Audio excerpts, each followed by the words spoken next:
안녕하세요. 시니어 세상의 강 대표입니다. 제 채널의 영상이 제법 많아졌고요. 구독자 숫자도 많이 늘어났네요. 구독해주신 모든 분들께 감사를 드리고요. 많은 영상들 중에는 요양보호사를 비롯한 장교양기관의 종사자분들이 댓글을 많이 남겨주시죠. 그런데 생각보다 부정적인 댓글들도 많습니다. 그런 부정적인 댓글 중에서 가장 많은 것이 바로 급여나 처우에 관련된 글입니다. 왜 요양보호사의 급여가 최저임금 수준에 머무는 것인지, 우리 원장님이나 센터장님들이 욕심이 많아서 우리 급여가 올라갈 수가 없다, 그런 글을 쓰시는 분들도 많고, 그 다음으로 많이 써주시는 댓글이 모든 장교양 기관을 국가에서 관리하는 게 맞다 라는 글입니다. 채널을 제법 오래 운영하다 보니까 이런 댓글들을 심심찮게 보게 되어서 오늘은 바로 이 두 가지 질문에 대해서 아주 간단하게 답변을 드려보겠습니다. 영상이 도움이 되셨다면 구독과 좋아요 한 번씩 눌러주세요.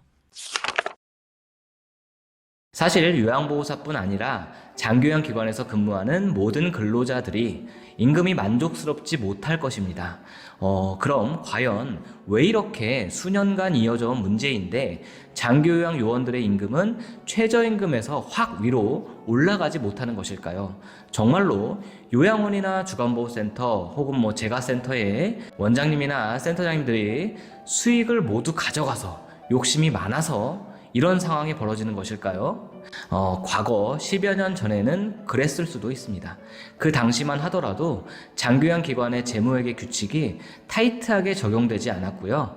심지어 재가 기관들의 경우는 2017년도부터 재무회계 규칙 적용이 의무화가 되었으니까 그 전에는 종사자의 인건비를 어느 정도 주는지는 모두 대표자의 권한이었습니다. 제재 자체가 거의 없었다고 보아야겠죠. 그리고 장교양 종사자의 인건비를 논할 때 종사자 인건비 지출 비율이라는 제도를 빼놓을 수가 없는데요. 이건 2018년도부터 의무로 시행이 되었습니다. 인건비 지출 비율은 제가 여러 번 설명을 드린 적이 있는데 쉽게 말해 기관의 매출의 총액에서 최소한 이 정도 금액을 이렇게 정해진 장교양 종사자들에게 지급을 해야만 한다라는 규칙입니다. 장교양 기관의 매출이란 결국 수급자들에게 약속된 서비스를 제공하고 공단으로부터 지급받는 장교양 급여를 말하는 것이겠죠. 그렇게 지급받은 금액 중에서 여기 표를 보시면 방문요양의 경우는 86.6%, 요양원의 경우는 61.4%, 주간보호센터의 경우는 49% 이렇게 지급을 하라고 명시가 되어 있습니다. 매년 조금씩 올라가는 것도 확인이 되시죠. 이게 얼마나 중요한지 공단에서는 규칙에 맞게 잘 입력을 했는지 확인을 하라고 이렇게 공지까지 해줍니다. 이 기간이 지나면 수정이 불가능하고 만약 인건비 지출 비율을 지키지 않으면 대표자가 기관을 설립해서 운영을 한 정당한 대가로 수익을 가져갈 수 있는 기타 전출금이라는 부분도 가져갈 수가 없습니다. 이 기타 전출금이라는 회계 개정은 대표자가 투자한 부분에 대한 정당한 이윤 추구에 해당이 되지만 그렇다고 마음대로 수익을 챙겨갈 수는 없습니다. 명확하게 정해진 규칙을 두었는데요. 쉽게 말해 민간 기관의 특성을 고려해서 반영된 것이고 시설 전체의 세입에서 재반 운영비, 즉 기관 운영상의 모든 부분을 다 지출하고 나서 남는 잉여금을 가져갈 수 있는 것인데 여기 굵은 글씨로 인건비를 반드시 포함한 재반비라고 강조하고 있습니다. 즉 이 말은 앞서 말씀드린 장교양 요원 인건비 지출 비율을 꼭 지키고 나서야 대표자가 수익을 가져갈 수 있다는 이야기입니다. 게다가 기관의 지정 갱신제에 따라서 다시 지정 심사를 받을 때 분명히 문제가 돼서 탈락이 될 수도 있습니다. 그만큼 지키지 않으면 안 되는 아주 중요한 규칙인 겁니다. 그래서 모든 기관은 이 종사자 인건비 지출 비율을 최대한 맞추려고 노력할 수밖에 없는 거죠. 기관을 운영하고 계신 분들은 모두 알고 있는 이야기이지만 종사자분들이나 장교양 사업에 관심이 있는 분들은 이 내용이 이제 대략 이해가 되시죠? 그럼 간단히 이 장교양 요원들의 임금 인상에 대한 해답을 제가 드리겠습니다. 요양보호사를 비롯한 사회복지사, 간호조무사 등의 장교양 요원들의 올해 급여가 대략 200만 원 조금 넘는 수준에서 많아봐야 220만 원 사이에 대부분 해당이 되실 거예요. 물론 직책이나 경력, 기타 기관 사정에 따라서 조금씩 더 주는 경우도 있겠지만 대부분의 종사자분들이 여기에 해당이 되실 겁니다. 지금 설명드리는 것은 요양원이나 주간보호센터 같은 시설의 경우지만 방문요양의 경우도 비슷하게 이해하시면 됩니다. 그럼 많은 장교요양 종사자분들이 원하는 최소한의 급여가 있을 겁니다. 개인마다 생각이 다르지만 대략 250만 원 정도라고 치죠. 그 정도는 받아야 납득이 간다라고 생각을 해보자고요. 그럼 저 인건비 지출 비율을 건강보험공단에서 그만큼 계산해서 높이면 해결이 됩니다. 아주 간단하지 않나요? 한 해 두 해도 아니고 2018년도부터 의무화가 된 저 종사자 인건비 지출 비율이 매년 최저임금 수준이라는 걸 공단이 모를까요? 당연히 알고 있습니다. 당연히 알고 공단이 정해놓은 비율입니다. 결론은 공단에서는 장교양 종사자의 현재 급여 수준이 최저임금 수준에 머무른다는 걸 매년 알고 있지만 저 비율을 대폭 높이지 않습니다. 왜 그럴까요? 원장님들이나 센터장님들 그분들을 배불리라고 그러는 것일까요? 그럴 리가 없죠. 요즘 아주 큰 이슈로 기사를 보신 분들도 계시겠지만 조만간 이 주제도 제가 다룰 거긴 합니다. 건강보험공단은요, 기관이 조금이라도 잘못한 점이 보이면, 심지어 기관 운영의 현실은 외면하고 법을 본인들 식대로 확대 해석을 합니다. 그래서 수천에서 수억씩, 많게는 수십억까지 환수해 가려고 안달이 난 상태입니다. 그만큼 기관을 운영하는 대표자들을 위하는 곳이 아닙니다. 기관을 운영하는 데에는 인건비뿐만 아니라 다양한 고정비, 그리고 생각지 못한 비상시에 활용해야 하는 예비 비용 등이 필요합니다. 그리고 이 시설을 설립하기 위해서 민간 자본, 즉 대표자의 설립 비용이 들어가겠죠. 당연히 그에 대한 수익도 생각을 해주어야 합니다. 수억에서 수십억을 들여서 투자를 했는데 근로한 대가인 월급 이외에 아무런 소득이 없다면 누가 이 사업에 투자를 할까요? 자, 그래서 결론적으로 공단은 현재 폭발적으로 늘어나는 장교양 등급 인정자들의 장교양 서비스에 대한 비용을 감당해야 하고, 또 공단 자체적으로 본인들이 생각하는 사업들이 있습니다.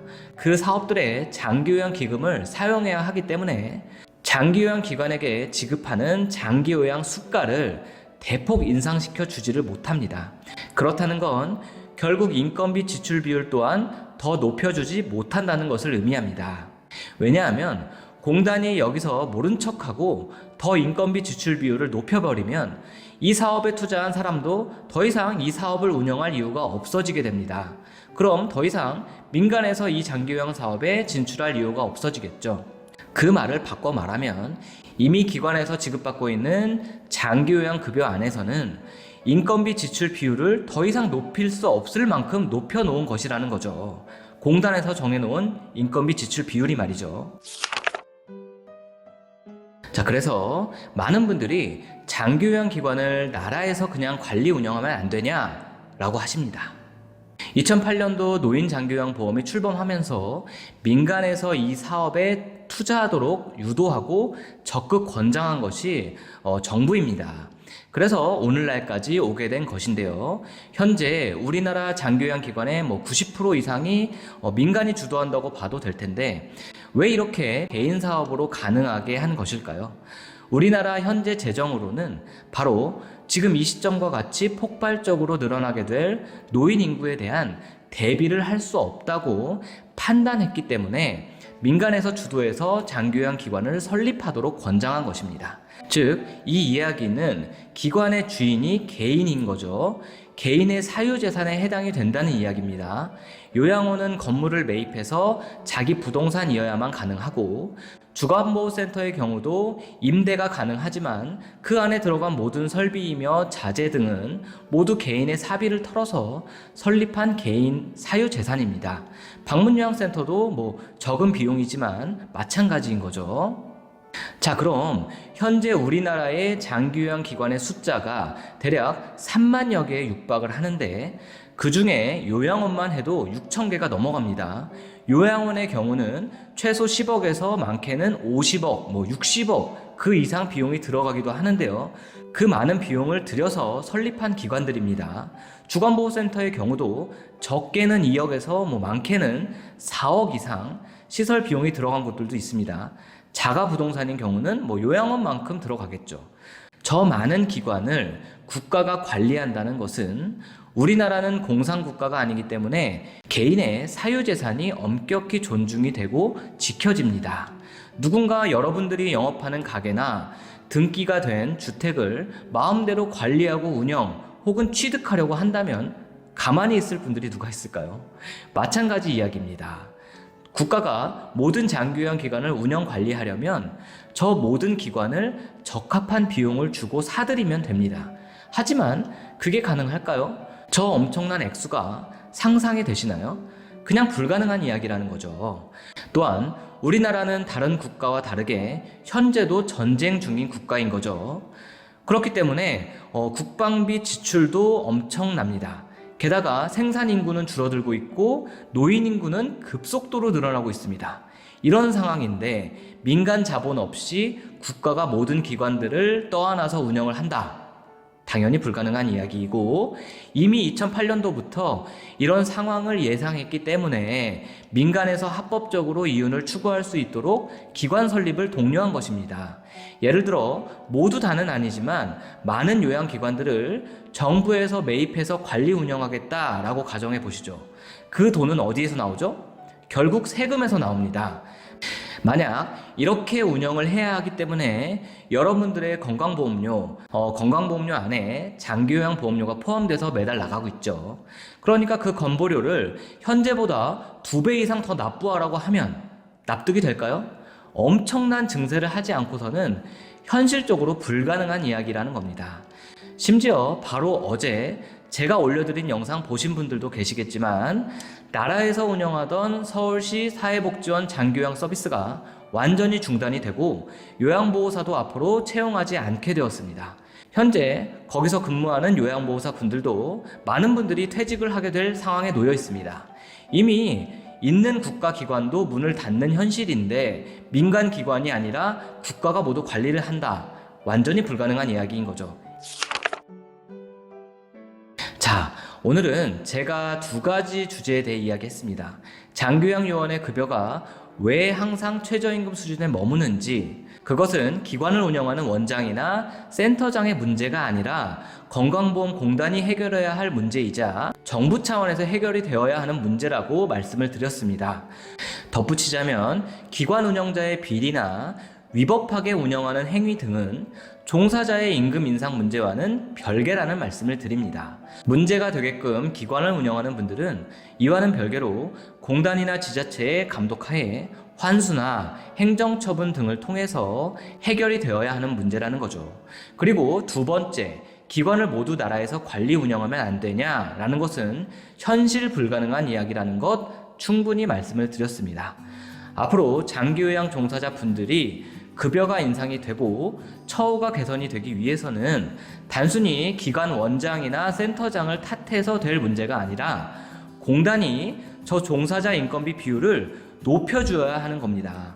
그러기 위해서는 당연히 매년 정해지는 기관 장기요양 수가가 더 많이 인상이 되어야 한다는 겁니다. 그리고 건강보험공단의 장기요양 재정이 어떻게 쓰이고 있는지 건보 직원들이야말로 투명하게 운영이 되고 있는 건지도 많은 분들이 관심을 가지고 보셔야 합니다. 더 할 말이 많지만 영상이 길어지면 또 지치실 테니까 오늘은 여기까지 하겠습니다. 시청해 주셔서 감사합니다.